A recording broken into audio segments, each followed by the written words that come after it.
Hi, I'm Jeff Lindsay, author of the Dexter books, Darkly Dreaming Dexter, Dearly Devoted Dexter, and what's the third one again? I can't remember. It's something with the word Dexter in it.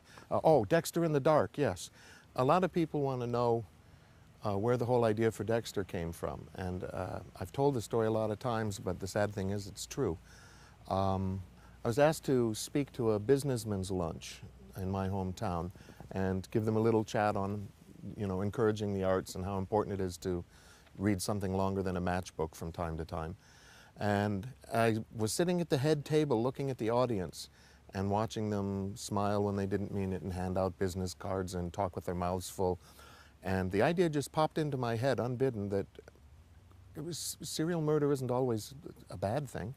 And I'm not saying I wanted to kill all these people, but it just occurred to me, technically you could think of a way to justify it.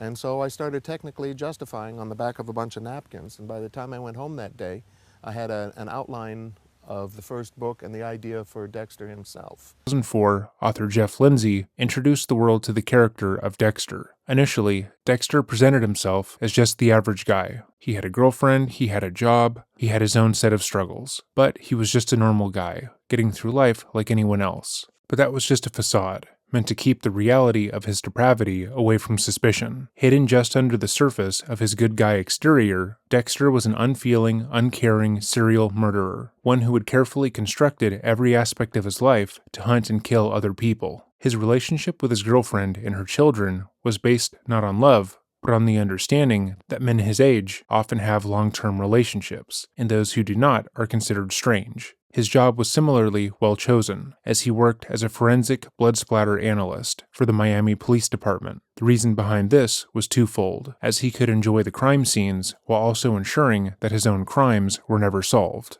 But Dexter wasn't simply a serial killer. He had a code. Though it was established that Dexter felt nothing for those around him, his foster father, a police officer in his own right, knew that his son liked to kill, and taught him only to kill men and women who they determined deserved it. Men who had gotten away with horrible crimes and were killers in their own right were Dexter's prey, adding a sense of morality to the show. Sure, Dexter was an unfeeling, uncaring murderer who would spend his days manipulating everyone around him, but he made sure only to kill the people who hurt others, so maybe he wasn't that bad. The added layer of moral complexity made the series a hit, and it quickly spawned their own television show, titled simply Dexter. Dexter Morgan as a character took on a life of his own as the show grew in popularity. Many male viewers found the character to be somewhat surprisingly relatable. He was an anti-hero, a serial killer who only killed men who had gotten away with their crimes, and there were plenty of online forums where discussions of the show would lead to others stating that they related to Dexter. They too felt as if they were wearing a mask, and unfortunately, one of these people would decide to take their love for Dexter Morgan to an absurd level. Welcome back to another episode of Dreading, or if this is your first time here, welcome. Today we are going to be covering the case of Mark Twitchell, who believed himself to be the real-life Dexter Morgan. This case came highly recommended to us, and upon last counting, we received over 200 requests to cover this case specifically, which we hope we've done to your liking. Strangely, when this case has been written about, there are two decidedly different tones that the reporting can take. In some retellings, Twitchell is characterized as a cool, unfeeling sociopath who saw a popular television show, then decided to make his lifelong fascination with murder into a reality. But the court documents in his behavior tells a completely different story, and we hope to tell you the one that we believe is the most accurate. With all of that said, if there is another case you would like us to look into, let us know by emailing me at dreading.official@gmail.com. We are constantly going through emails, looking through your suggestions, and adding them to the list of topics to research. It's our sincere hope that with time we can cover all of the suggestions, though that would probably take years. But with that out of the way, let us begin.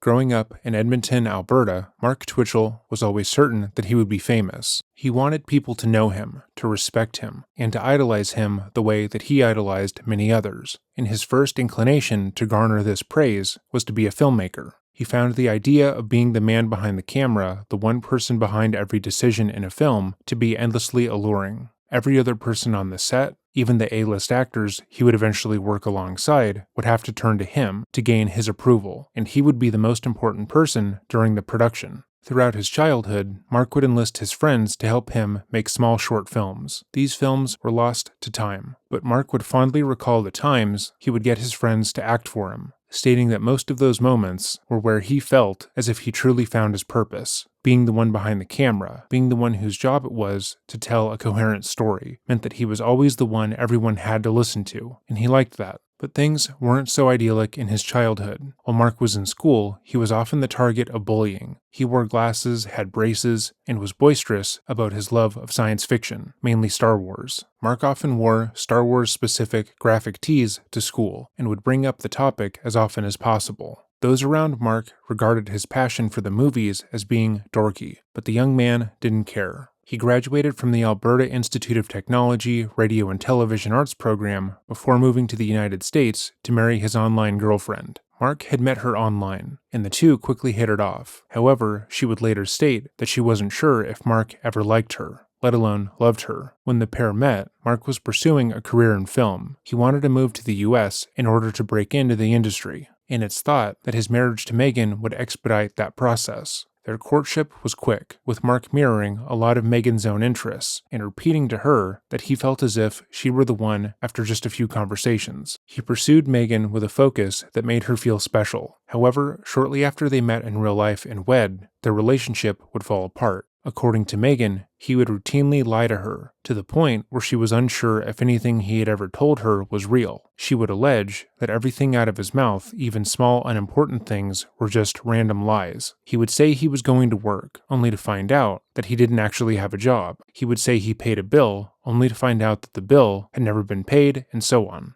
The only thing she knew for sure is that Mark had an affinity for messing with other men online. She had caught him catfishing and harassing multiple different men via the internet before, using other women's pictures to manipulate these men into vulnerable positions. He seemed to enjoy the power he could wield over these men, coercing them into sending him pictures and money whenever he could. At first, Megan thought the hobby was harmless and that Mark would start these conversations just as a funny aside. She didn't realize the extent to which Mark was talking to these men. But over time, as she saw how dedicated Mark was to convincing these men that they were in a long-term significant relationship with someone who didn't exist, she began to recognize that something was deeply wrong with her husband. Megan still wanted to work on their marriage. She felt that even though Mark had issues, their marriage was something to fight for. But it was only after she found out that he had cheated on her for the entirety of their relationship that she had finally decided to divorce him. Their entire relationship had been a sham, with him lying, cheating, and using her every step of the way. Mark was completely unfazed from the ending of their relationship. In fact, in a few short months, he would be married again. He moved back to Edmonton immediately after the divorce and began online dating. It was through that he would meet a woman named Jess, who he pursued with the same fervor he had pursued Megan. Once again, he mimicked Jess, pretending that he wanted everything from life that she did, and in less than a year's time, they would be married. While courting and marrying Jess, Mark was also working on what he believed would be his big break, that being a Star Wars fan film titled Star Wars: Secrets of the Rebellion. Mark would become obsessed with the film, creating a dedicated website for the project to document its making. According to archived versions of the website, Mark initially created the company Express Entertainment as an event planning/promotional company meant to help plan corporate parties and events. Some reports claim that this business idea was given to him by a relative who told him that he needed to get a more steady flow of income to fund his future projects. That idea was quickly disregarded by Mark as he rebranded the business as a production studio after talking to his friend, James Siakos. The pair discussed what they felt were plot holes in the franchise and how there were no explanation for certain decisions made therein, like how Vader's armor goes from gray-black two-tone in Revenge of the Sith to all-black in A New Hope,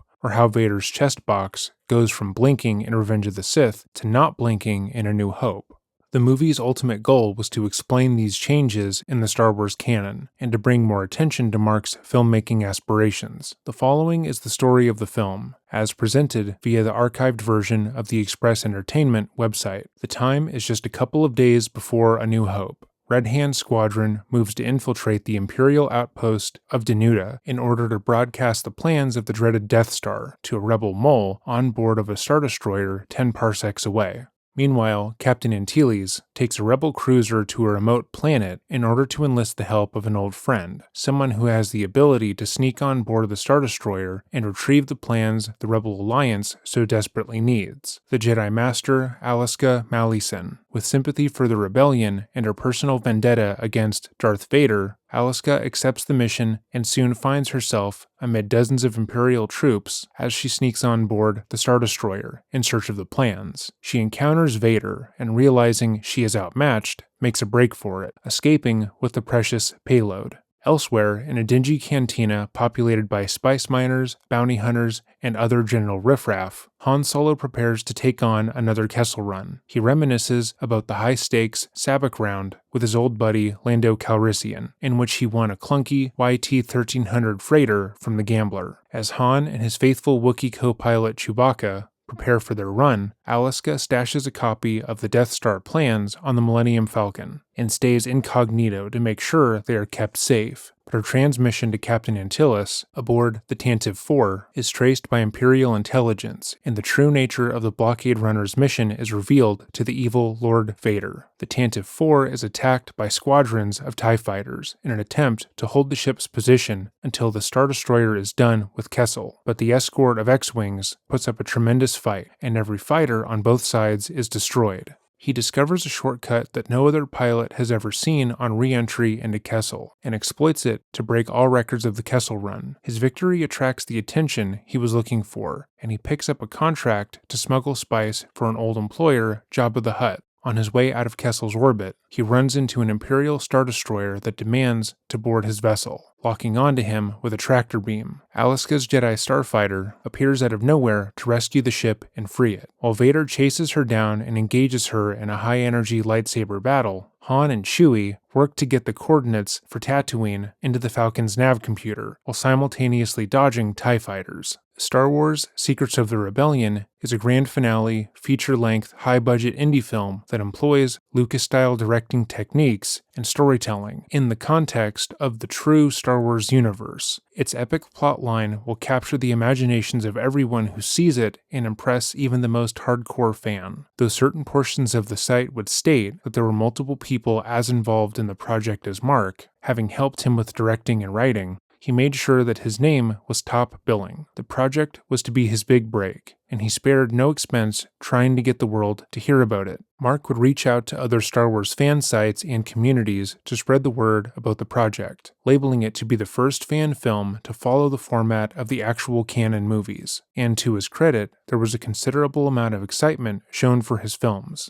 Simply Googling the title of the film showcased multiple different fan forums where the project was discussed excitedly, many noting how professional the project seemed to be. Through this form of marketing, the project was able to get in front of Jeremy Bulloch, the actor who portrayed Boba Fett in the actual films. Mark was able to persuade the actor to reprise his role of the bounty hunter in the film, and, according to their now defunct website, they were able to record his portion of the movie in record time due to Mark's professionalism. However, the shooting was not without issue, as Mark would go on to accuse George Lucas and those working at LucasArts Games of ripping off one of the production's character designs. The website welcome page would be changed to call out Lucas, as it were, and state that their fight choreographer had created their own character who existed in the Star Wars universe, only for a knockoff of that character to appear in the game Star Wars Empire at War. Mark and the rest of the production behind Secrets of the Rebellion seemed to think that this was evidence that Lucas himself was watching their production, and that big things would occur once they put the movie out, but that would not happen. The movie itself would never come out, with many modern articles stating that the movie is still in post-production, but Mark would work on the project for 2 years, putting $60,000 of his own money into the production. We use the term his money loosely, as much of the money was given to Mark by other parties, without knowing it would be going to the movie.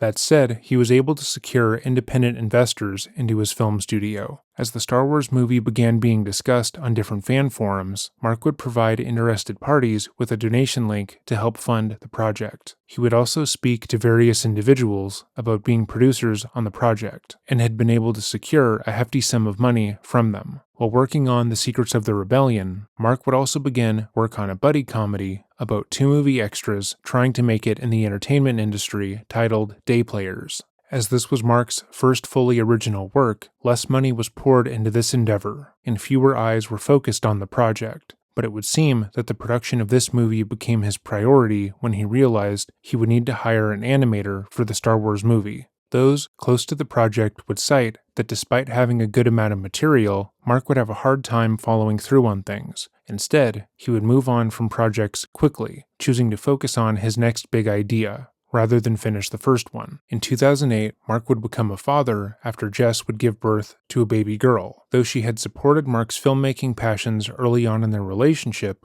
she hoped, with the birth of their first child, he would begin to prioritize being a provider to them. When they were dating, he had told her his plans on making it in the industry, breaking into the Hollywood sphere through one of his projects, but none of them had ever been completed. He put his movie-making aspirations above all else, and shortly after their daughter's birth, he was fired from his job after having not worked for 3 months. According to multiple reports, Mark would go into work and would use the office space to write his movies on corporate time. Once the higher-ups were made aware of Mark's slacking, they gave him another chance, warning him that if he continued to ignore his responsibilities, he would be fired. But Mark didn't care. He was easily able to get another corporate job, this time selling security systems, but he was still focused on his dreams of filmmaking. He would spend the majority of his time at work focused on his movies, but Jess attempted to discourage his pursuits. She told him that movie making was a fine hobby, but unless he was getting money for his efforts, he should focus on providing for her and their newborn. He didn't take that well. According to Jess, he became emotionally distant from her from that point onwards, and, unbeknownst to her, had already begun multiple affairs. Despite her encouraging him to pursue paid work, Mark would eventually quit his job in secret. Every morning, he would pretend to get ready for work, only to spend the entire day at a local coffee shop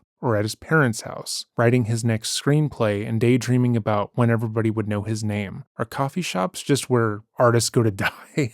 What? I'm noticing a theme. Luckily, your caramel frappuccino is not only a delicious beverage, but a graveyard for your creative ideas when they fail.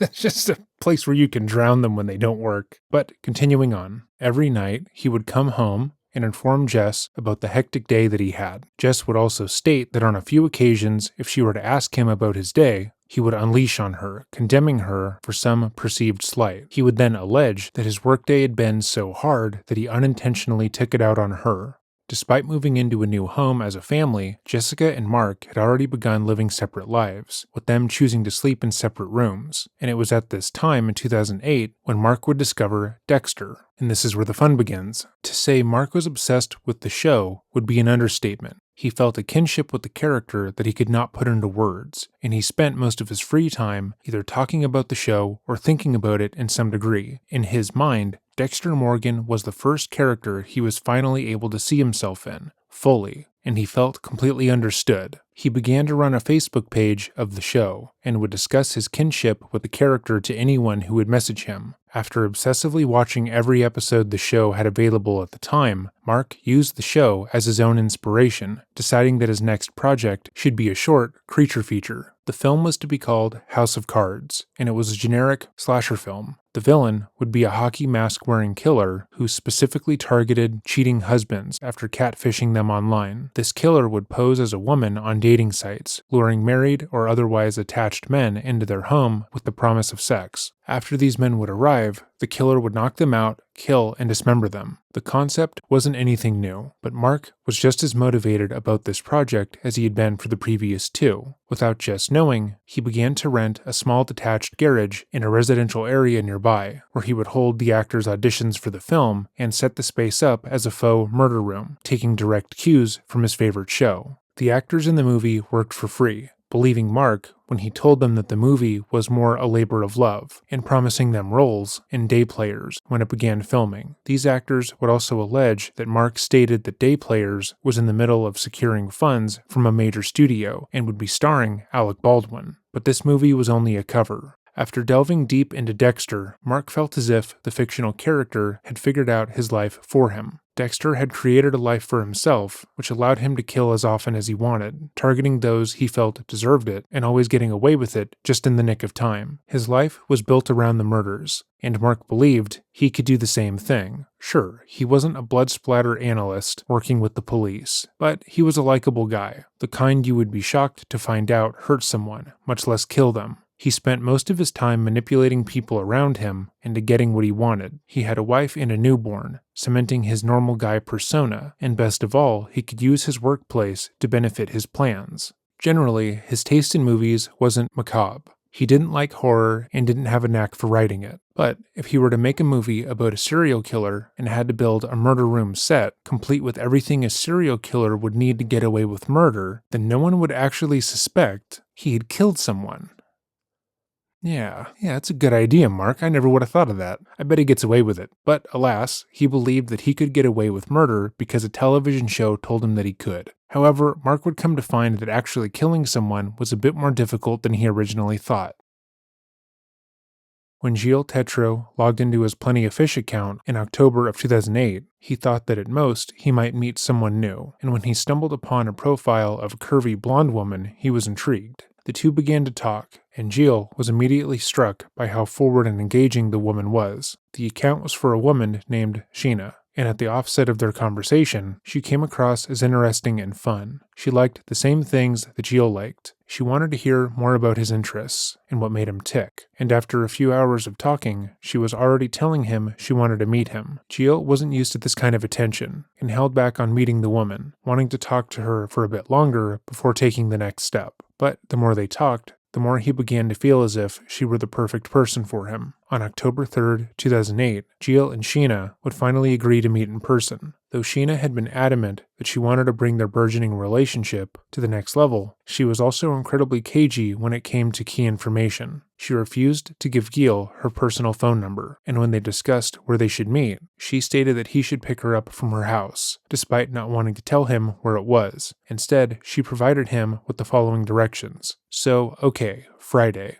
If you're coming from the north on Grote, get on Calgary Trail, and when you get to the south side, and jump on White Mud. Then go south of 50th Street, take a right on 40th Avenue, and after a block or two, take the very first right into the alley. It's marked by a yellow crosswalk sign, so pay attention. Then go left and pull into the only driveway on your left that isn't paved, LOL. Seriously, whoever heard of a driveway that looks like the Amazon? Whatever. It won't swallow your car, I promise. There's some garbage up against a fence, like an old couch and such, but it might be gone by Friday. Who knows? Like I said, the garage door will be open for you a touch. Don't worry about the neighbors thinking you're a burglar. Everyone knows there's nothing valuable in there, except for my car, of course. Oi, see you then. Sheena. Yeah, first visible back door coming out of the garage. Knock away. There's certainly no other driveways along our alley like this one, and the half-open car door is a dead giveaway, LOL. See you 7 on Friday. Despite how strange Sheena's directions were, Gil hoped that, at the most, she was being cagey to protect herself, in case he was a creep. He followed the directions to a T, but upon approaching the side door as instructed, he was attacked. A man in a hockey mask appeared behind him, wrapping their arms around the young man and prodding him with a stun gun. Gil turned around, seeking to defend himself from the attacker, and immediately he knew he was in trouble. He believed that at the most, he was going to be mugged, that whoever was behind the Sheena account had set him up to steal his money or his car. But things were about to get worse. Gil attempted to defend himself, but the attacker continued to stun him with a baton, which gave him a considerable advantage. But upon seeing that the young man wasn't going down, the masked assailant decided to pull out all the stops and pulled out a gun. He ordered Gil to get on the floor and placed duct tape over his eyes. Gil would later state that the moment the duct tape was placed over his eyes, he realized that no matter what, he was probably going to die in that garage, and he wasn't going to die without putting up a fight. He ripped the tape off of his eyes, and while the masked man wasn't looking, lunged for the gun in hopes of using it in his escape. But once his hands wrapped around the weapon, he felt that it was plastic. The two fought once more, and in a moment of inspiration, Gil simply rolled under the partially open garage door. He tried to stand up and run to his car, but the repeated shocks from the stun gun left his legs weak, and he fell to the ground unable to move. Gil could still hear the masked man, clearly enraged from his continued efforts to escape. but couldn't control his limbs enough to get himself to safety. He needed to go get help, to lock himself in his car and drive until he was certain the masked man was no longer after him. But he couldn't. The most he could do was try and crawl away, but even that required an obscene amount of effort. As Gil attempted to crawl to safety, the masked man came up behind him and grabbed his legs, pulling him back into the room. Once more, he was unable to break out of the man's grasp and get out of the garage, and somehow was able to muster the adrenaline needed to stand up. Somehow Gil was able to cross the street and get the attention of a couple on a crosswalk. He was terrified and informed them that he had just been attacked by a man in a mask, but he was not making complete sense. The pair tried to calm him down to understand what had happened when the masked man appeared, telling them there was nothing to worry about. He had just pulled a prank on a friend and that nothing was wrong, and then he just left. The man who had just viciously attacked him, pulled him into the tiny room, covered in plastic wrap, and clearly wanted to murder him, just walked away, going back into the still partially open garage door that he had tried to pull Gil into. He stood, stunned for a moment, watching his attacker's legs pace back and forth from under the partially opened door, and he too then left. Gil couldn't believe what had happened to him. He had been catfished, obviously, by someone who wanted to hurt him. As time went on, he began to feel embarrassed about what had happened. Had it been an obvious trap? Was he just some loser online who had allowed the promise of sex to get in the way of him seeing obvious red flags? Had the whole event just been a prank gone wrong, as the masked man had said? The more he sat with his feelings, the more he was sure he could never tell another living soul what had happened. Unfortunately, this kind of response is not rare, as many men struggle to report acts of assault for fear of being perceived as weak. But someone taking advantage of another person does not mean that they are weak or somehow unmasculine. It says nothing of one's character if they are assaulted, and hopefully in the future that notion changes. Obviously, the masked man in the detached garage was Mark, and he was embarrassed. He had thought himself to be a master manipulator, an expert in everything he had set his mind to, and he believed that killing one of the many lonely men he had catfished would be easy. Having failed so embarrassingly every step of the way was mortifying, especially since Gil could so easily have called the police and gotten him arrested. But he would not be deterred. In order to keep his self-image intact, he would need to kill someone, and soon.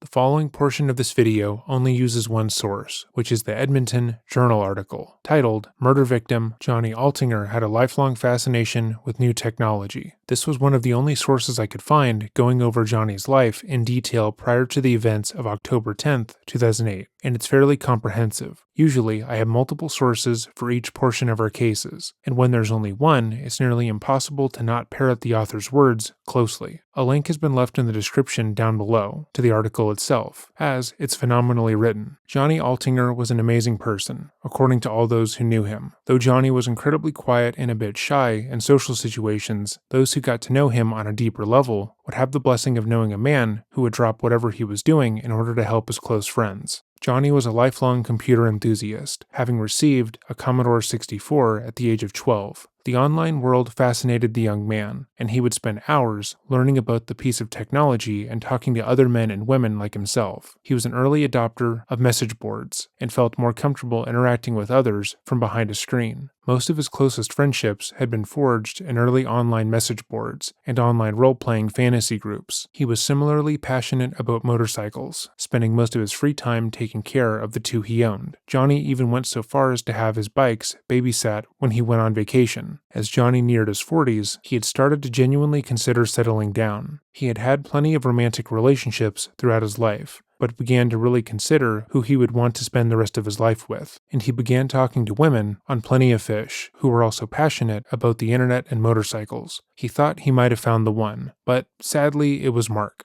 Like he had done with Gil, Mark sent his prey a detailed set of directions for their date, unwilling to provide the man with a normal address. He seemed to believe that this alone would prevent the police from being able to track his whereabouts, should the police look into his potential murders. Johnny was excited for his date, telling multiple friends about his plans to meet his online love match, though he conceded that some of her behavior was a bit odd, like her repeatedly insisting that he should pack as if he were going on a small trip for their date, or her repeatedly stating that she didn't want to give him an exact address to pick her up. He thought she was the real deal. His friends were a bit more concerned. One friend, Dale Smith, vocalized his concerns to Johnny, telling his friend that it was patently strange for a woman who was concerned about her safety and well-being to insist upon meeting behind what looked to be an abandoned, detached garage in a poor area. He insisted that Johnny meet with the mystery woman in a public space for his own protection and assurance, but Johnny brushed him off, insisting that her reasoning had made sense to him and that he was going to follow through with the date, regardless of Smith's concerns. Smith then relented, but asked Johnny to call him when he got to the garage, and sent him the address just in case. When Johnny arrived at the meetup location, he was surprised to find that the woman he had hoped to meet, Jen, was not there. However, he did meet a man who told Johnny that he was an aspiring filmmaker and had rented out the location to film a horror movie. The man stated that while Jen wasn't there at the moment, she would be there later that night, and that he was more than welcome to stop by then. Dale once again tried to point out the glaring red flag in the situation. He had shown up to a date with a woman only to be met with a male filmmaker who showed him a murder room movie set. His date had not mentioned that the place she wanted to be picked up from was a horror movie, nor had she said a man would be there, but that didn't matter to Johnny. He so wanted his date to be real that later that night he sent Dale the following email: "She's home now, I'm heading over again, hee hee." Those would be the last words that Johnny Altinger sent to any number of his friends. When Johnny returned to the garage later that night, believing he was going to meet his dream girl, he once again was met with Mark, only this time he had donned his hockey mask. Having learned that the stun baton was not as effective as he had previously believed on Gale, Mark instead bludgeoned his victim over the head with a copper pipe before stabbing and dismembering Johnny. But killing the well-loved man was only part of Mark's plan. You see, his goal was to be Dexter Morgan, meaning he didn't just want to kill people, he wanted to get away with it because that would make him cool. Anyone could murder someone, but it would take a genius to get away with it, and Mark believed himself to be just that genius. After disposing of Johnny's body, a process which took 3 days, Mark began phase 2 of his plan. He broke into Johnny's apartment and emailed all of his contacts, letting him know that he had met the most amazing woman, and was going on a spur-of-the-moment vacation with her to Costa Rica. He believed that Johnny's friends, upon getting this email, would simply think that their friend had run off with a nice woman after a life-changing date and would be less likely to report him missing, which was stupid because the email immediately set off alarm bells for all of Johnny's friends. His main form of communication was the internet. He sent emails to his friends all the time, and they were well aware of what Johnny's emails sounded like. He was constantly using emoticons and online phrases. Even in short emails, there was always some sort of a joke or a vaguely comedic phrase sprinkled in there, because he loved making people laugh.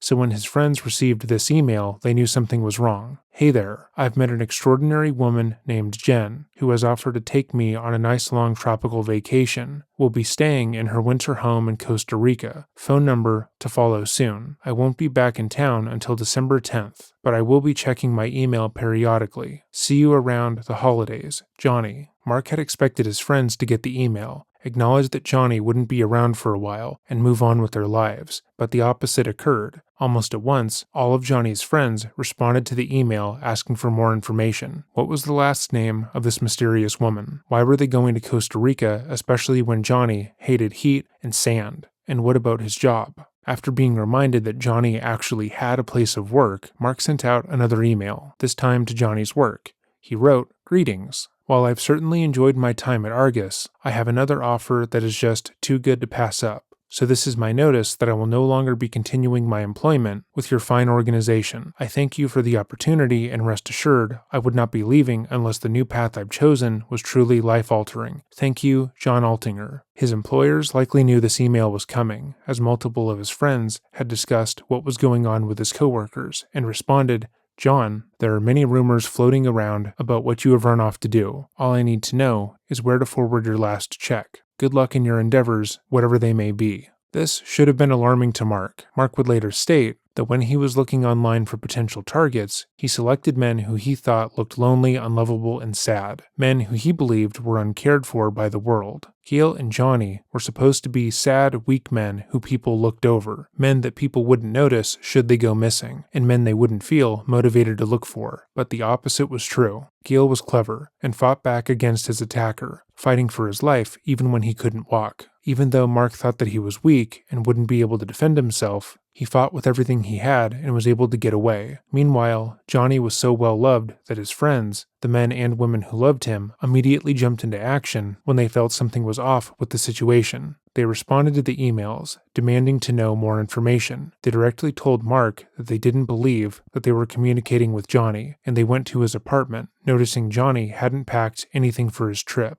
or gotten someone to look after his prized motorcycle, which had been left out in the parking lot, completely uncovered. After a little deliberation, they gave their findings to the police, and an investigation was opened. Despite Mark's belief that he could pull off the perfect murder without appearing on police radar, they immediately were able to link him to Johnny's disappearance, given that the missing man had emailed his friends the directions he had sent them from Jen. Armed with the detailed instructions, the police descended on the detached garage and found that it was being rented by Twitchell. When the police spoke to Twitchell, they noted that the 29-year-old was unusually calm. He seemed rehearsed, almost, as if he had expected his movie set to be visited by police. Mark agreed to let the investigation search the garage, although he repeated that he had set it up as a serial killer torture chamber, so things may look suspicious. But he assured police that everything was above board. He was just a filmmaker. All the weapons were props, and on the off chance that they would find blood in the garage, it was just for the movie. Upon entering the room, the police immediately noted blood splatter throughout the scene. Luminal tests showed even more blood had been cleaned up, and that all the blood in the area was real. They questioned Mark about the blood, and he once again repeated that the blood had been used in his movie, and it was just set dressing. Originally, when he had said that, the police believed he had meant that the blood in the garage was fake, like a normal movie set, laughed off the misunderstanding, stating that he wanted to create a sense of realism in his movies, so he always used real human blood for his production. At this point in the investigation, Twitchell believed the police were hanging off of his every word. Sure, it looked suspicious that Altinger had come to the movie set looking for a mysterious woman named Jen, then vanished. But he had the police right where he wanted them. He answered every question, went over everything they asked, and even consented to more searches, knowing that he had committed the perfect murder. But to be plain, Twitchell is still an idiot, so the police knew that he had to know more about Johnny's disappearance than he was telling them. The police searched Mark's car, where they found evidence of Johnny's blood in the trunk. They also recovered a knife and sheath in the vehicle, which also had evidence of Johnny's DNA left on it. A copper pipe was also found in the garage as well, and the police were able to determine that it had also been used as a weapon on Johnny, as it had his blood and hair left on it. Fucking come on, man. You call yourself a Dexter? Wait a minute, how did this happen? This guy's gotta be smarter than this. Well, apparently not. But despite all of that, it was what they found on his computer that really sealed Mark's fate. When the police were able to gain access to Mark's Spider-Man sticker Toshiba laptop, they thought they would find evidence of Mark catfishing Johnny and other men, and their jobs would be done. But what they hadn't expected to find was a 42-page-long document titled SK Confessions, detailing how Mark planned on being the world's coolest, most relatable serial murderer. But this document works as a diary of sorts. This is how Mark views himself, the murders he has committed, and everything he has done up to this point. Pay close attention to the words he uses and what they are in service of. So, let us begin. This story is based on true events. The names and events were altered slightly to protect the guilty. Pausing already? So, because of the drama, this is reading like my younger sister's diary or something. I also read some of this to a friend of mine, and they stated that Julia Fox's book, Down the Drain, has a very similar introduction, which is kind of humorous given that Twitchell is attempting to look like his hero, Dexter. I think that he thinks this introduction makes him look really cool, suave, and mysterious, like Batman. But it just makes him look silly, like a grown man who wants so desperately to seem cool, even though he has never been able to finish anything before in his life. He continues on. This is the story of my progression into becoming a serial killer. Like anyone just starting out in a new skill, I had a bit of trial and error in the beginning of my misadventures. Allow me to start from the beginning, and I think you'll see what I mean. I don't remember the exact time and place it was that I decided to become a serial killer, but I remember the sensation that hit me when I committed to the decision. It was a rush of pure euphoria. I felt lighter, less stressed, if you will, at the freedom of the prospect. There was something about urgently exploring my dark side that greatly appealed to me, and I'm such a methodical planner and thinker. The very challenge itself was enticing to behold. Pausing again, to be clear, he decided to become a serial killer when he fucking watched Dexter. It was not a thing he decided to do naturally because he wanted to murder someone or he always wanted to kill another person. He's essentially LARPing as his favorite TV character. Moreover, as we have established, he was not a methodical planner or thinker. When we look into his years working on The Secret of the Rebellion or any of his other projects, there's always an undercurrent of mismanagement. His writing about that time would always place the onus of responsibility on someone else. It was always someone else's fault that there was a delay, that they had to wait for someone else to catch up, or something had to be delivered, and so on. Point being, it was never his fault, because that would mean that he was ill-equipped for the job. Now obviously, movie sets, especially for a project as large as Secrets of the Rebellion, would have hiccups, but there are always ways around that. Things that could be done to speed up the project. Things that he literally just didn't do. People described the set as being chaotic, but a labor of love. No one who engaged with Mark has ever accused him of being a methodical person. But you know who was? His favorite fictional character, Dexter Morgan. The show took great pains to show how Dexter was precise with his murders, how he would cover a large room with plastic wrap. He would clean and organize his kill kit, and hunt his prey for weeks before finally descending upon them. Because Dexter Morgan has those qualities, Mark thinks he's cool, and he also shares those qualities, even though all the evidence says otherwise. Moreover, if Mark had actually attempted to make the ultimate kill room like Dexter, he still failed. His victim's blood was found fucking everywhere all over the room, which would not have been possible had Mark done what he said he had done. But let's continue on. This realization was just the last, nigh a series of new discoveries I made about myself. I just knew I was different somehow from the rest of humanity. I feel no such emotions as empathy or sympathy towards others, for example. Of course, when it came to the actual one-on-one conversations with therapists, I had to lie. I mean, talk about leaving a trail of breadcrumbs. The last thing I needed to do was air out all of my darkest fantasies and half-formed plans to someone who was legally obligated to contact the authorities if they think a patient will do harm to themselves or others. I'm not stupid. Nevertheless, deception aside, it was a useful exercise to get to know my label better. When a man approaches 30 years of age, he tends to question what his ultimate purpose in the world is, and where he fits into the picture. And then I remembered something else, a page I read from a novel by the renowned fantasy writer David Gemmell in reference to a Bronze Age assassin. I can't recall the exact wording, but it was the philosophy that hit home. The assassin reflected on what he does with his life with guilt, another emotion I am incapable of, and someone imparted a bigger picture wisdom. He said that the assassin is the hand of fate. Fate has already decided everyone's time to die from the moment they are born. When it's their time, and if they do not die of old age or sickness, when their time comes, other factors are employed by fate to get the job done. I think about that whenever I plan to kill. It's not me who chooses the victims, but fate. Oh sure, I choose the victim to match my own criteria in the interest of remaining free and at large. But for the most part, I'm merely following my own nature, which was devised by the grand design of the universe. Okay, so pausing again, now Mark is simply an agent of the universe. He's a super cool anti-hero who has no problem killing because he's just working alongside fate. If God or the universe didn't want him to kill, it wouldn't allow him to. Or at least, that's what Mark believes. Because Mark is a grown fucking child that doesn't have the steady hands or the technology to pull off a procedure as complicated as luring somebody to a detached garage that he's renting. But before we go on, it should be noted that Mark is not a serial killer. Despite titling the document Serial Killer Confessions, he does not actually qualify for that title. He killed one person, Johnny Altinger, and attempted to kill another. A serial killer would need to kill at least 3 people or more. He would know that, as they go through great pains to say that on Dexter. But this is Mark's diary, where he can write about himself as if he has ever done anything cool or valuable. He is definitely not an out-of-work filmmaker suckling lattes who's never completed a project in their life. In his mind, he's an established indie filmmaker who is on his way up in the world.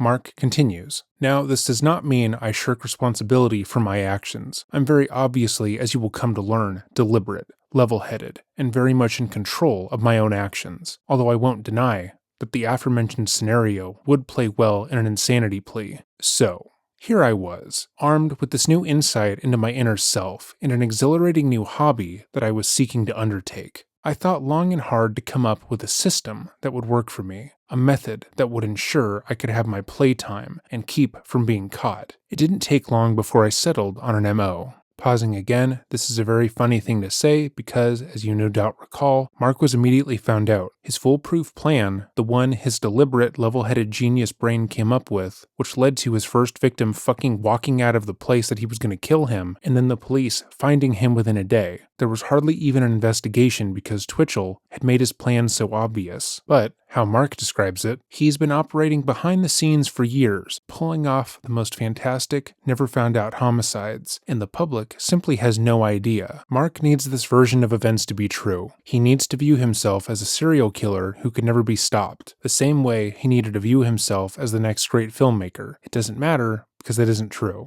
It's ironic. He can keep his alter ego out of prison, but not himself.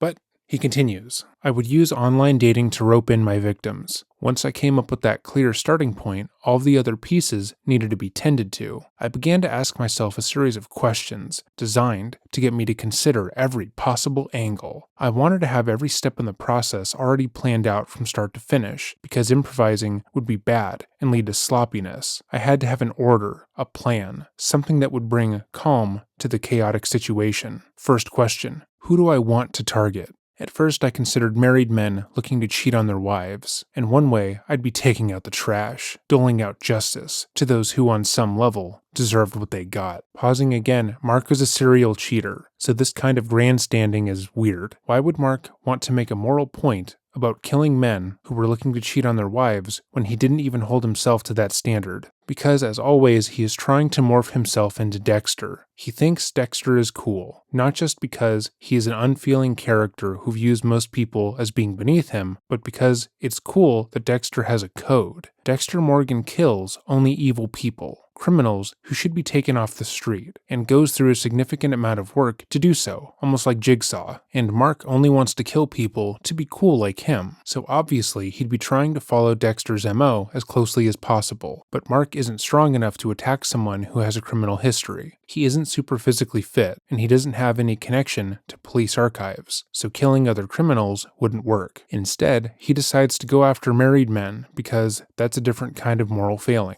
Mark, of course, continues, but the logic of the situation denies this possibility. After all, people who are expected to come home at a certain hour tend to get reported as missing, and there's other factors that would lead to an investigation I didn't want. No, I had to choose people whose entire lives I could infiltrate and eliminate the evidence of my existence from on all levels. Haha, oh yes, my friend, I am in this for profit. It has always been my attitude that no hobby or venture should ever be done without expected return on investment. For many years, I crafted elaborate Halloween costumes, faithful screen-accurate recreations of very big-budget movie icons. The result of my efforts in these costumes were various first prizes in costume contests that resulted in cash payouts worth at least 40 times what E spent to make each outfit. This would be no different. I had expenses with this new hobby, and E would make sure that I generated profit from it to recoup and eclipse my costs. That was the next step in the process for being fully prepared, a detailed shopping list of all the items I would need to carry out my plans. First of, it needed a location. I scoured listings to find something suitable. He started looking in regular secure storage, but the video surveillance and inability to get my victims there smoothly threw that idea out the window quickly. When he finally found my location, it could not have been more perfect. A double detached garage for rent in the south of the city, tucked away in a quiet neighborhood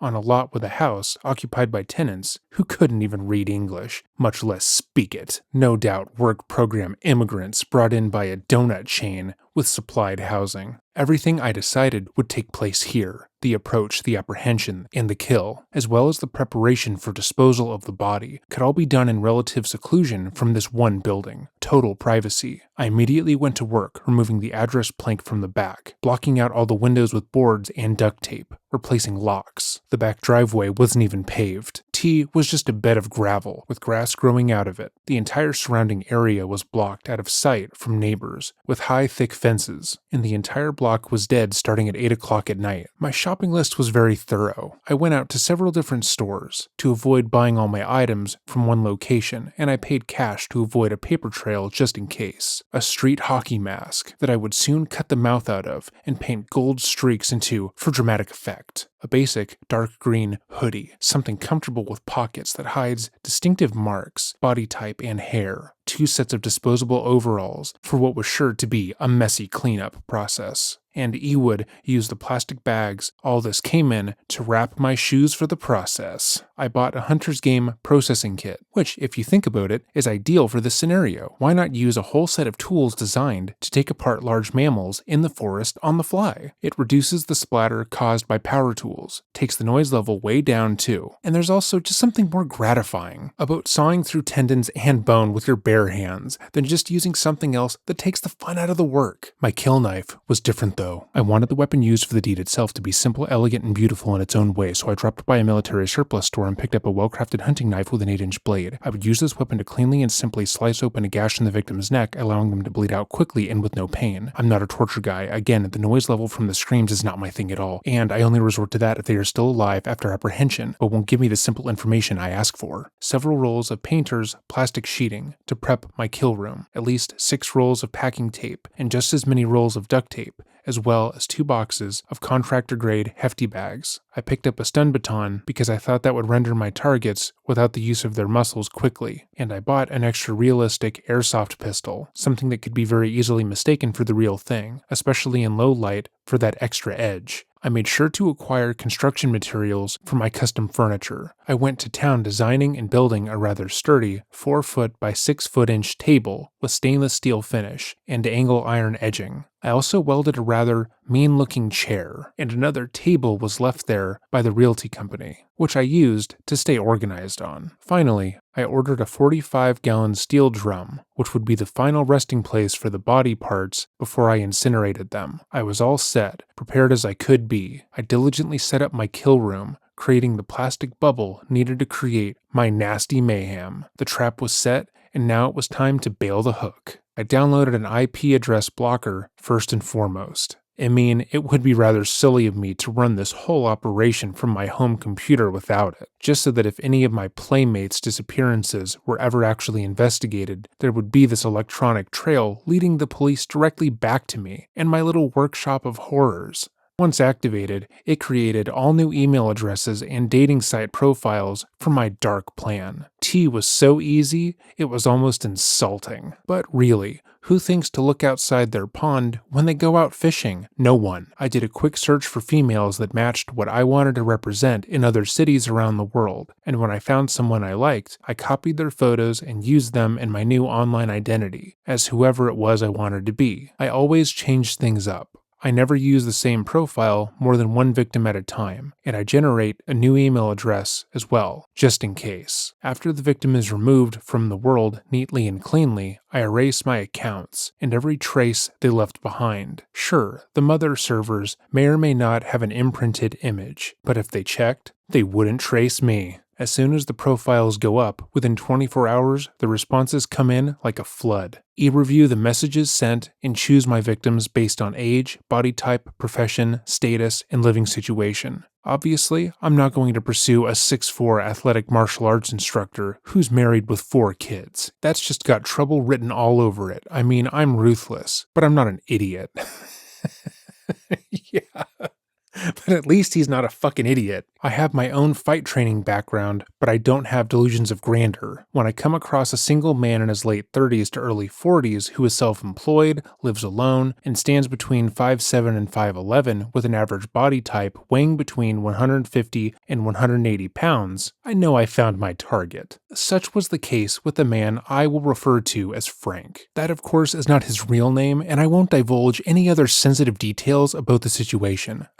But Frank was my very first target ever. That, of course, is not his real name, and I won't divulge any other sensitive details about the situation. But Frank was my very first target ever. I roped him in with a profile I was quite proud of, featuring photos of a blonde I would like to bang myself. I asked asked him to pick me up from my residence at a prescribed time on a particular night of the week, and then gave him detailed instructions on how to find the place. I gave him some song and dance routine about how my landlord had the property set up to where the back gate was broken and padlocked, and there was nowhere in front to park because of a no parking zone and a bus stop across the street. So I told him I would leave the garage door open for him to come in through, and then come through the back door of the house, all the while realizing, of course, that he would never ever make it that far. So the message was received and confirmed, and he waited. Generally, I was quite pleased with myself. I had a perfectly formulated plan, and I was fully prepared. I adorned my specialty mask, serving the double purpose of facial protection and identity shield, to give the victim a false sense of security into thinking they would be let go since I cared about hiding who I was. But without explaining it to them, that thought would not likely cross their mind in the heat of the moment.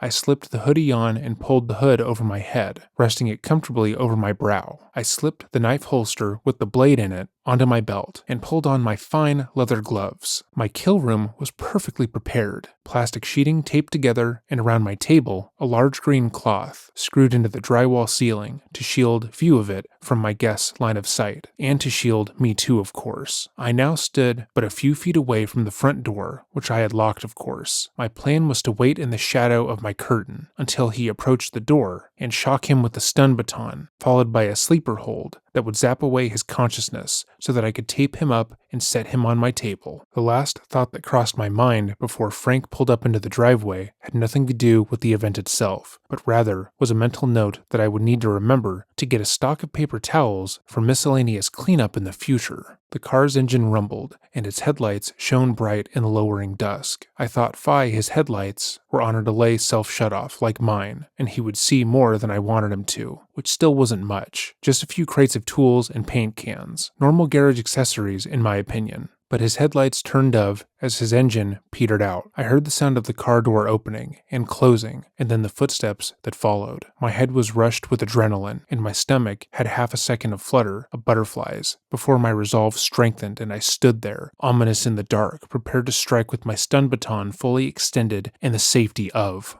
The typical taser guns used by police carry a charge of 50,000 volts, and we've seen what they do to people hit with them. The stun baton boasts 800,000 volts, which sounds practically lethal, but you have to understand that it isn't the voltage but the amps delivered by the weapon that matter. Either way, I was confident in the weapon's strength. My confidence was misplaced. I took 2 swift, silent steps towards my target, and pressing the baton across the back of his neck, pulled the trigger. It shocked and jumped, but did little more than really alert the bastard to what was really going on. It did not render his muscles unusable, and the little shit fought back. I had a distinct advantage. I was taller and outclassed him in tenacity and strength. This was also my environment, and he wasn't expecting to run into a psycho in a mask. Only a beautiful woman he hoped to get lucky with. The 31 confusion played to my benefit, and I struck him repeatedly. He yelled "what the fuck" at the top of his lungs. The noise was something he had hoped to avoid, but I paid no mind, and continued attempting to subdue the defiant little shit. I dropped the baton and punched him several times in the side of the head, but he still would not go down. He broke free, and I could tell he would make for the door, for the way he came in, so I reached into my pocket and withdrew the gun. I pointed it straight at him, and all of a sudden, he took me seriously, his eyes wide. I commanded him to get down on the floor, which he obeyed quickly. If he lifted his head even the slightest bit, I warned him against it. I removed my gloves and went for the duct tape.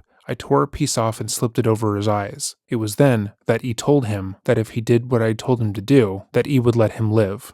I brought one arm down around his back and was reaching for the other arm when he began defying me again. "No, I can't do this," he began. Retrospectives, of course, 2020, and had I been able to go back to that moment, there would have been 100 things I would have done differently. Obviously, overestimating the stun baton is a mistake I would not repeat. The other one was putting up with his bullshit. I should have just pounded him in the back of the head while he was down until he lay unconscious on the floor. I should have shut the big door when he had the chance, but everything moved too quickly, and I didn't want to take my eyes off him for 1 second. He got back to his feet, having removed the duct tape, and when I pointed the gun at him again, he grabbed it. He gripped down hard, twice, and I think I might have seen a gleam in him that indicated he felt the gun's construction and realized it was not real, but I can't be sure. I still held on for dear life, not wanting to give him a blunt object to hit me back with. Frank made a few feeble attempts to hit me, and one impotent kick aimed at my groin that lethally deflected. E delivered a headbutt to his face, and he broke free again. I clutched onto his jacket, but he shook himself loose from it and took off for the opening in the door. He made it to the driveway, and that's when I knew I was pooched. I followed him out, not caring anymore who might see me. He was fumbling on the ground. I grabbed him by the leg as if to drag him back to the garage, caveman style, but my energy was depleting, and the human survival instinct is one of the most powerful forces on Earth. He tried to grab at my mask and came quite close to pulling it off. I broke the grasp, and he spun away into the alley, and sure enough, a couple on an evening stroll saw me coming after him, sporting a deer in the headlight look that can only be described as a total lack of comprehension. I stared back at them through my mask for half a moment, and then headed back for the cover of my lair. I don't know why he played it as cool as I did, but maybe it was something Frank said during the skirmish, about swearing not to tell anyone if I let him go. Maybe it was my own instincts about reading people, and the fear in his eyes that told me deep down he wouldn't report the incident. But I felt okay. I still packed any gear up of my own, and his stray jacket into a bag. Whatever.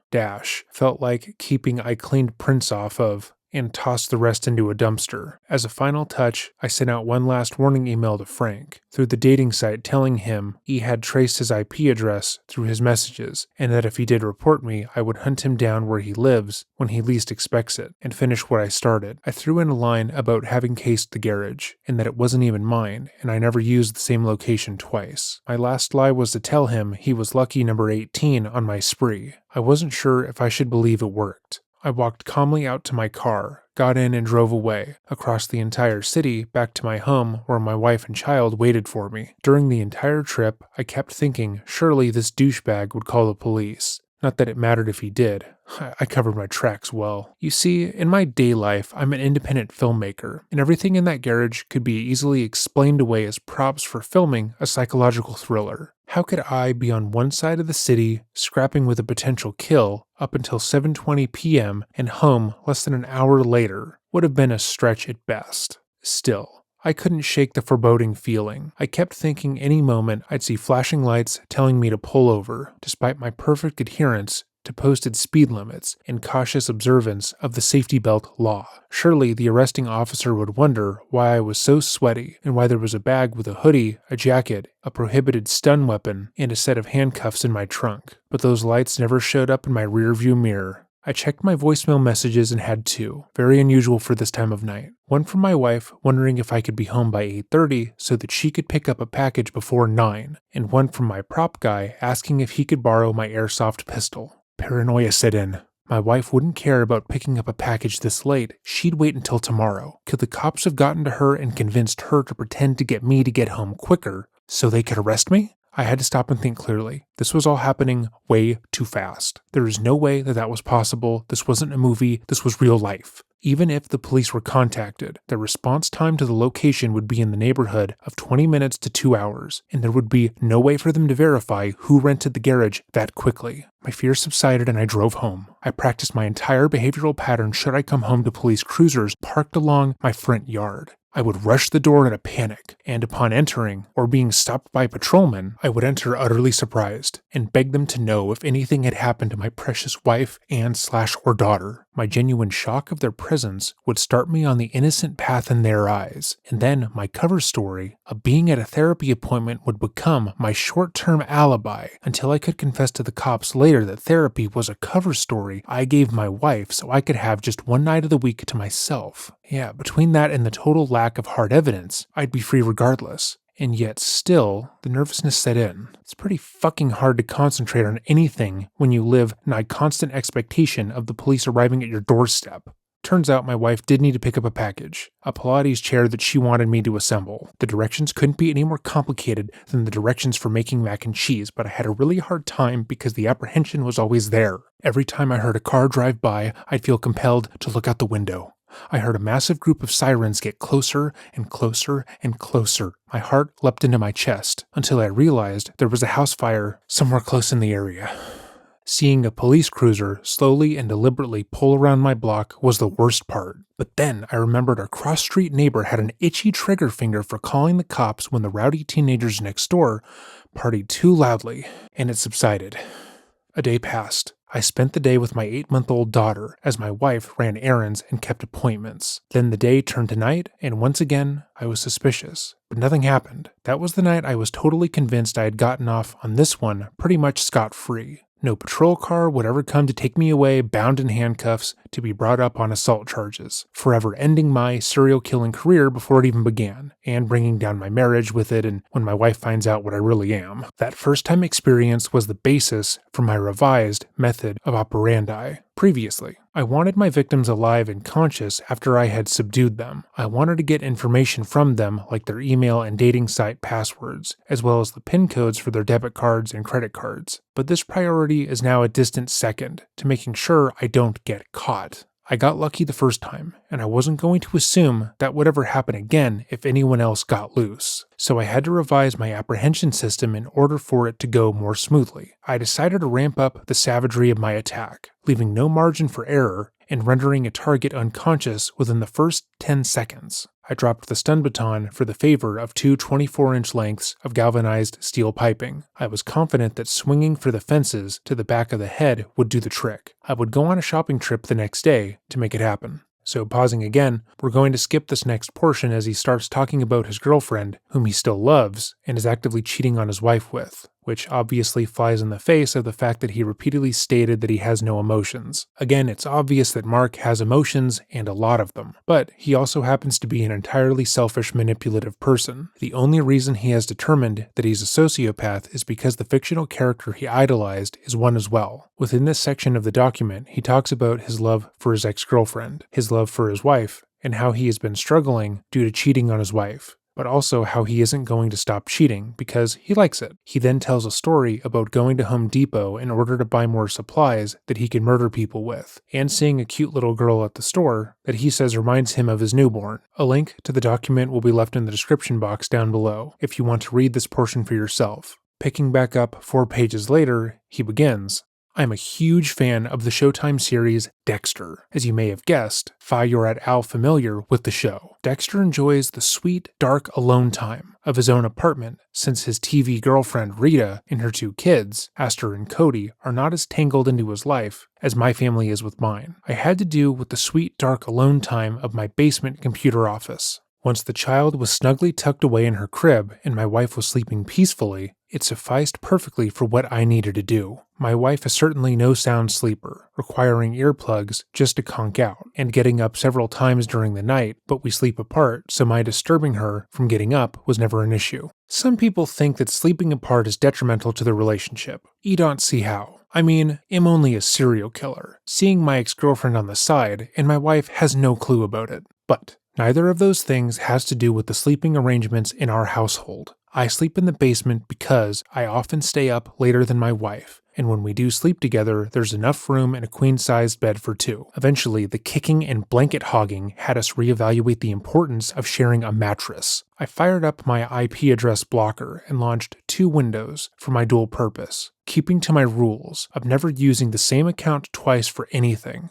I opened a brand new email account. Stuck to the majors: Hotmail, Yahoo, Gmail, something generic. When choosing a username, T always reflected my new alias in some way. I was an immigrant from Ireland looking for guys with a thing for redheads. I'd assume a username to the effect of Irish Cream or something just as apt. Pausing once again, we're going to skip forward a bit. He continues. I was looking for someone to match my needs for a new victim. I wanted a man who was financially stable, lived alone, didn't answer to too many people, and might have some time coming up. I got exactly what I was looking for. Amongst the smart-ass punks and the creepy old fellas who frankly would be more suspicious of me if I gave them the time of day than not, based on their appearances, was my target. A 6-footish, seemingly nice man who appeared clean-cut. Not overly good-looking, but not an ogre either, and most importantly, fit for the profile. We exchanged messages back and forth, but when it came time to move in for the invite, another curveball came my way. He wasn't available Friday, only Saturday. I had put in too much time with this asshole to start over, and my mind began to race about how to fit it in. I chose Fridays because I had a fake appointment with an imaginary psychiatrist who I told my wife I was seeing to sort out my goddamn issues, although he had already done that sometime before.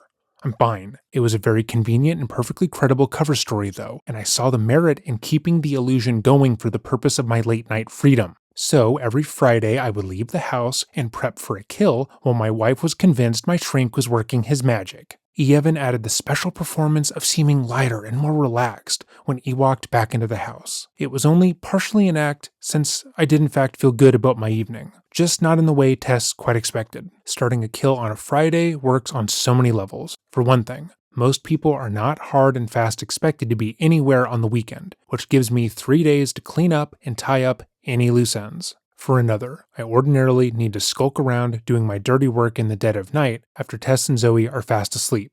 With all that night activity, you get pretty bagged during the day, so it's nice to not have career obligations on top of lack of sleep. I wasn't quite sure how to deal with my new friend's schedule change. I thought to myself that starting over and slamming on the gas with a different profile entirely in order to stick to the plan would have been the best idea. But I had already groomed this guy and felt profile mattered more than the time of day. I decided to leave it open and sleep on it, deciding what to do in the morning. Friday morning came and my decision was made. I would scrap yesterday's escapade and start over fresh. I found some new photos of a girl from LA and whipped up an intimate encounter profile, something quick and dirty and to the point. She was on the prowl and looking to hook up that very night, my chosen night. Then something happened that I did not expect. A pleasant surprise among the scads of emails from young douchebags with no appeal at all and some flaming rude comments at the ready. I got a message from Mr. Thursday. It seemed that he was not only a liar, but a wannabe player as well. He lied to my other dummy account about being tied up Friday and was seeking something with more immediate gratification for the time being. It was all I needed to see. I flirted with him back and forth like it was an art form. Finally, when enough messages had been exchanged and he felt comfortable with his comfort level, I invited him in. It crossed my mind to use my other account to message him and entice him into this night as well, just to watch him squirm, but I would watch him squirm plenty in person. I gave him step-by-step directions to my kill room without revealing an address and making sure to include the general excuses about the bus stop in front of the place and the lack of parking.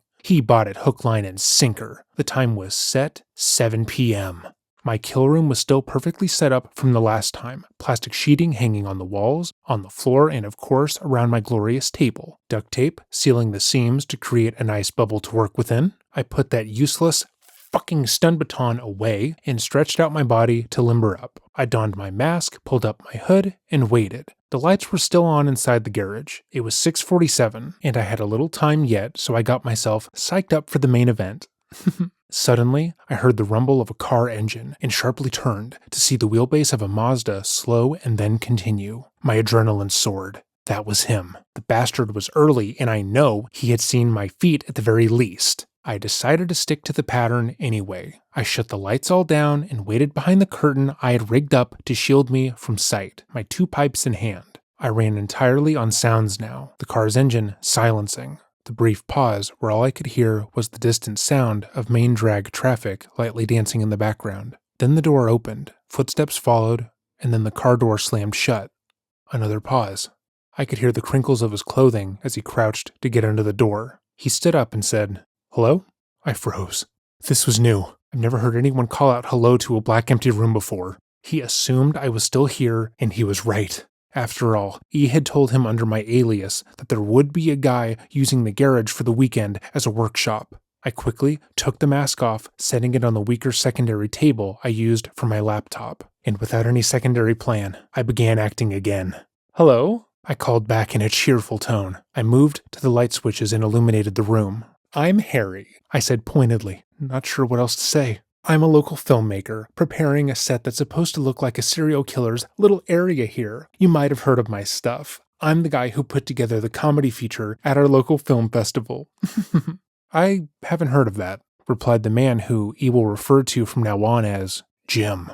E went into super friendly mode, showed him my prop gun and how it wasn't real. I quickly mentioned that his date was running a little bit late and would be back in about 15 to 20 minutes. And he said he would come back. For 20 minutes, I paced back and forth, considering what to do, weighing the 18 risks and the benefits. He could be on the phone to one of his friends, revealing the address and telling them all about my setup. On the other hand, he knows me, so I have an advantage over him and simultaneously an obligation to use that advantage to remove him from the picture. Yeah, Still, when my 20 minutes were up, I chickened out. As his car pulled up for the second time, I whipped out my cell phone and in another grand performance pretended to talk to my alias over the phone. I delivered the bad news that tragically, it looked like she wasn't going to be able to make it. I'm sorry, bud. I don't know how long it took you to drive to get here. 27 blocks total, 10 minutes tops including lights. But it sounds like she's going to be stuck in traffic and has no idea how long she'll be. And with that, my victim left. He walked right out the door that should have been closing on his doom right then. I took stock of the situation. I was standing in the middle of a perfectly prepped kill room and was actually going to let this go down as strike 2. I already had the room set up and the whole night was mine to do with as I pleased, so I jumped back online to find someone who was willing to drop everything and head over right away. My new account, which I had just created that morning, had clear over 200 messages from all sorts of people. After 25 minutes of pursuing, he still had nothing when my twice-escaped victim sent me a message. My immediate reply was a huge apology and an offer to reschedule for the next day. His reply was to come over again that very night. He didn't live far and didn't want to waste his night any more than I wanted to waste mine. I stared at the laptop screen, unmoving for half an hour deciding, humming and hawing over the details. Finally, I went for it. I typed a message back with a quick apology for the delay and an invitation to come back. I meant business. Crouched, poised. I had a new plan. No mask needed this time. Just pretending to be poking around the back of the set and then wham! I would slam him unconscious and his survival would be a bonus but not necessary. He played into it perfectly. He reappeared through the garage door and I soon followed. I guess I'm a glutton for punishment, he shrugged. You have no idea. The room filled with the echo of the pipe crashing into the back of his skull as I could feel my predator self take over. Not one single motion was the end-all be-all. I had committed now, and there was no going back. The jig was up, and Ty was kill or get arrested for aggravated assault with a deadly weapon, maybe even attempted murder. I won't go to jail for an almost, but the son of a bitch didn't drop like the sack of potatoes I was expecting. Are you serious? I asked myself. I continued thwacking Jim over the head repeatedly, but it only seemed to fuel his adrenaline too. He began screaming at the top of his lungs. Police, police, police. And he just about shat my fucking pants. My fury doubled, and he blasted him so hard blood splattered everywhere, but primarily on me. He hit the floor but was still conscious. Alright, so pausing. The next portion of the document goes over in detail how Mark killed Johnny, which he attempts to make sound like an epic battle. But all you need to know is that like with the victim before him, Johnny puts up a fight. Despite being beaten over the head for a considerable amount of time, he grabbed the pipe that Mark was using on him and attempted to defend himself. He then goes into detail about taking the body apart, going to Johnny's apartment to steal some of his money, sending the emails to his friends, and spending time with his wife and kid after the murder. He also attempted to burn Johnny's remains in a barrel, but like Chandler Halderson, seemed entirely unaware of how much heat is actually required to incinerate a body, and, just like with his shitty films, gave up on it. Despite his attempts to make the murders sound like they were done by an analytical expert mind, the likes of which the police were ill-equipped to take on, if you only listen to the facts of the story that he has laid out, he was a bumbling mess. Despite him going into immense detail about how much preparation he did, he also tells the reader that he only put a few tarps down on the ground, and they were useless because he hadn't pinned them down prior to the struggle. He says that he didn't bring a change of clothes, so after murdering Johnny, an act that would cover him in blood, he had to drive all the way home, hoping no one would look at his silly ass, and so on. Mark's belief in his own genius led him to making some of the dumbest mistakes any killer could make. But it would seem that even now as he sits in prison, he doesn't understand that.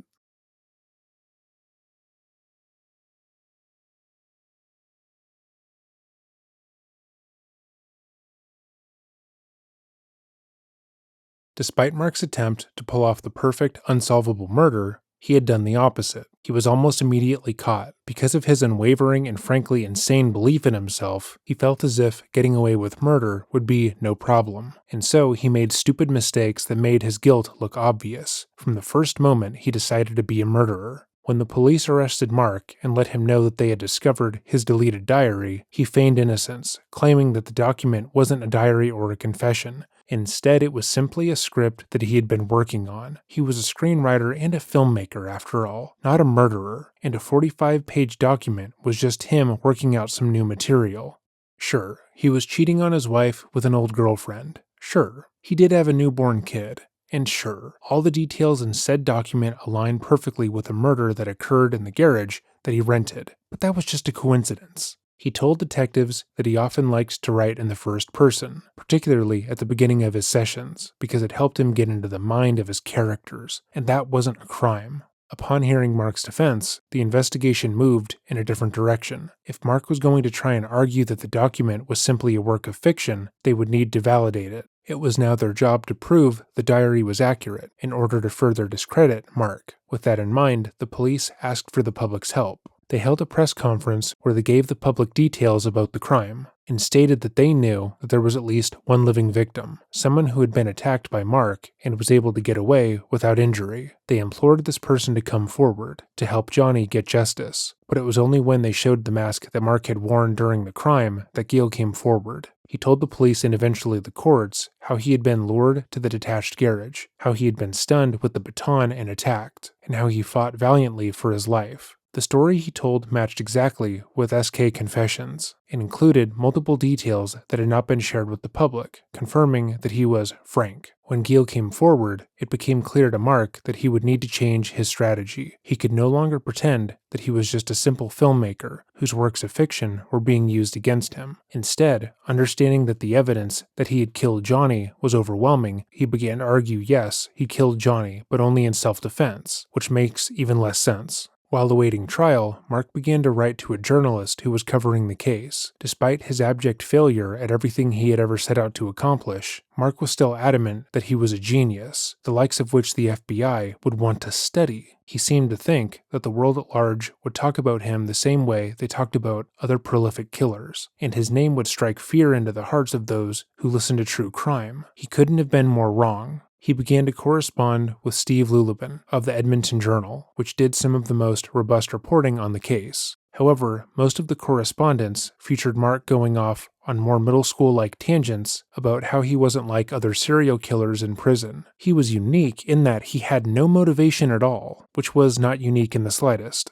Moreover, Mark had a motive. The motive was stupid, and it makes him look like a grown child, but it was still a motive. He wanted to be like Dexter. He was obviously a manipulative person prior to the murders, routinely lying and stealing from those closest to him, but he wasn't a debonair, calm guy who could manipulate those around him with ease. Though he was well regarded by some people, many others who spent time with him picked up on his more narcissistic qualities and his propensity for lying. He would spin fantastic tales about A-list actors funding his projects and wanting to work with him, and when those lies would be found out, he would simply move on, refusing to talk to the people who he lied to in the first place.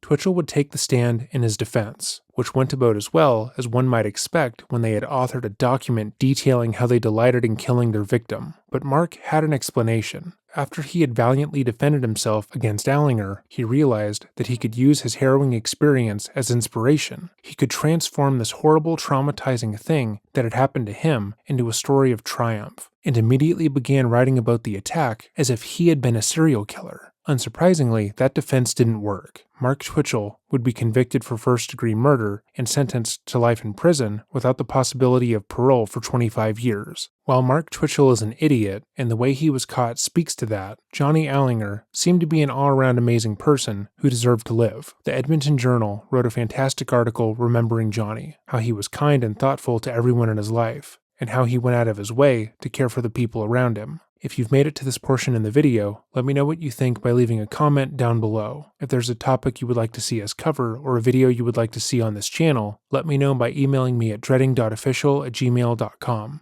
As always, stay safe.